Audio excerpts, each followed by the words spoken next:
Thème 1. Histoire. L'Europe, théâtre majeur des guerres totales, 1914-1945. Chapitre 4. La France défaite et occupée. Avec comme problématique, quelles sont les conséquences de la défaite de 1940 en France? Grand 1. Le régime de Vichy et la collaboration. Petit a. Une France défaite et occupée. Les Allemands déclenchent une offensive le 10 mai 1940 et envahissent la France par le nord, c'est la guerre éclair. L'armée française est mise en déroute et près de 8 millions de civils fuient l'avancée ennemie, c'est ce qu'on appelle l'exode. Le maréchal Philippe Pétain, nommé président du Conseil, demande alors l'armistice. Cet armistice est signé à Retombes le 22 juin 1940. Le pays est alors coupé en deux.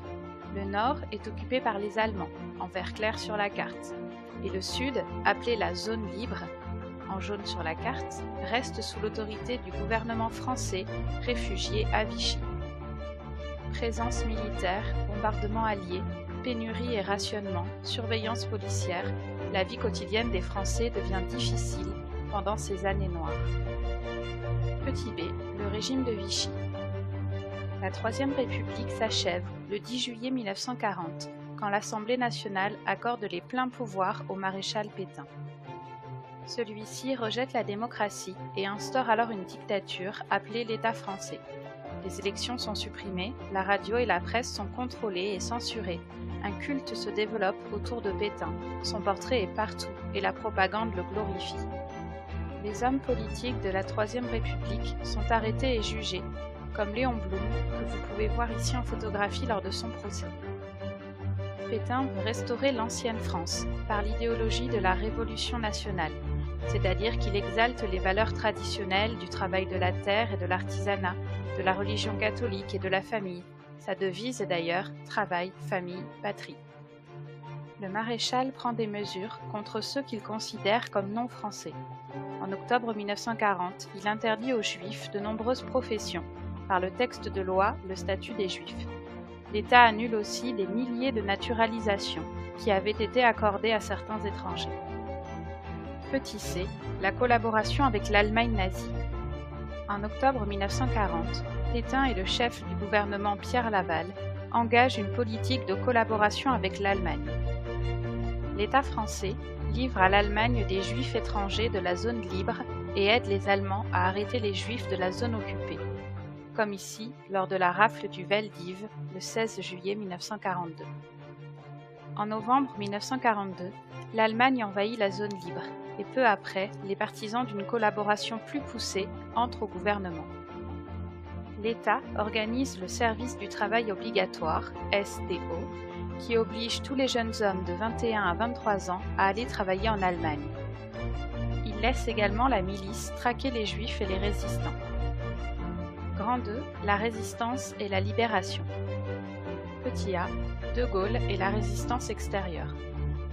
Le 18 juin 1940, le général de Gaulle, qui a quitté la France pour l'Angleterre, lance un appel à la résistance à la BBC, la radio anglaise. Il refuse la défaite et appelle les Français à continuer le combat.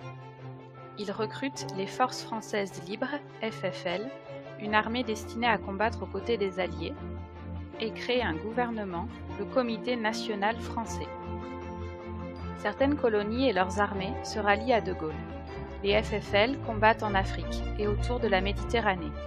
Les forces armées françaises débarquent avec les Alliés en Provence en août 1944. Petit b, la résistance intérieure se développe. En France, à partir de la fin de 1940, quelques Français entrent en lutte clandestine contre les Allemands et le régime de Vichy. Ils sont divisés en plusieurs petits mouvements de résistance qui ont peu de contact entre eux et sont encore peu structurés. Les résistants dénoncent l'occupation allemande ou le régime de Vichy dans des tracts ou des journaux clandestins et transmettent des renseignements aux Alliés. Ils mènent aussi des actions armées, sabotage de voies ferrées ou d'installations militaires, attentats contre des Allemands. Après l'invasion de l'URSS par l'Allemagne, des communistes entrent en résistance, comme ici le groupe Manouchian, composé de nombreux communistes. et le mécontentement grandit à cause des pénuries et des exécutions d'otages. À partir de 1943, beaucoup de jeunes, fuyant le STO, forment des maquis, c'est-à-dire des groupes de résistants installés dans une zone retirée comme une forêt ou une montagne et qui mènent des actions de guérilla contre l'armée allemande. Petit c, l'unification de la résistance et la libération. En 1941, De Gaulle envoie Jean Moulin en France pour unifier les mouvements de la résistance. En mai 1943, Jean Moulin fonde le Conseil national de la résistance, CNR, qui réunit des délégués des mouvements, des anciens partis et des syndicats. Le CNR reconnaît De Gaulle comme chef de la France résistante. Le 6 juin 1944, les Alliés débarquent en Normandie, puis ils débarquent en Provence le 15 août.